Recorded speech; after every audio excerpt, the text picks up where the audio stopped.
everyone, Carrie Lee Petrosky, eating psychology coach and board certified hypnotherapist.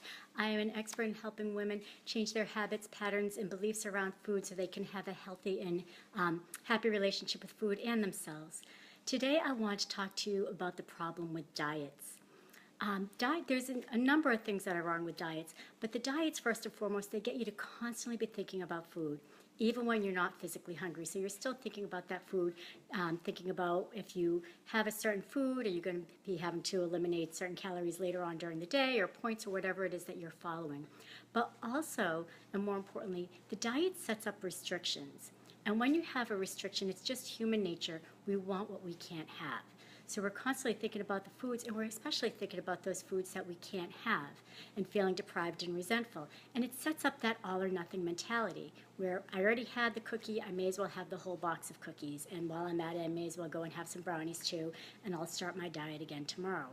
Know that for every diet, there is an equal and opposite binge because of the restrictions. So the key is to remove those restrictions, to allow food. When you allow food rather than setting up those restrictions, it takes away the power from the food so that you're not having to go overboard. Also, by allowing the food, you're not going to, like I said, go overboard, because if you're not allowing yourself to have the brownie and you're looking at the brownies on the stove and a nice warm pan of brownies and you're thinking I shouldn't have one, well, maybe I'll have one and I'll skip lunch later, I'll have a couple and I'll cut out some calories later on, and then eventually, before you know it, the whole pan of brownies is gone. Whereas if you just allowed yourself to have that brownie from the get-go and enjoy it while you were having it, you wouldn't have had the need to go overboard. So allowing is key, but just as importantly, not just allowing the food, but doing it without judgment. When we label the foods as good foods, bad foods, which we especially do with the diets, we're giving ourselves the tools to beat ourselves up. I had the bad food, so I was bad. I had the good food, so I was good. As I've pointed out many, many times, food has no moral compass.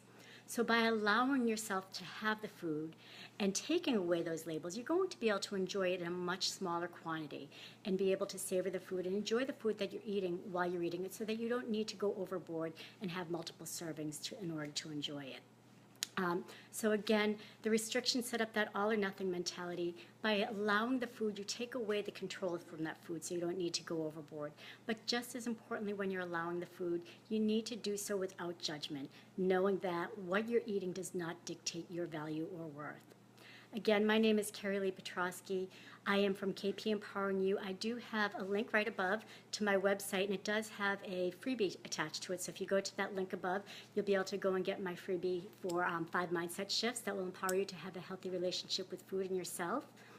If you like this message, like my page so you can get more of these messages. And if you know anybody that could benefit from this message, please share this with them. And also, if this resonates with you, please feel free to leave a comment below. I do have lots of great things coming in the weeks to come, so I look forward to sharing more with you. And I'll talk to you soon. Bye-bye.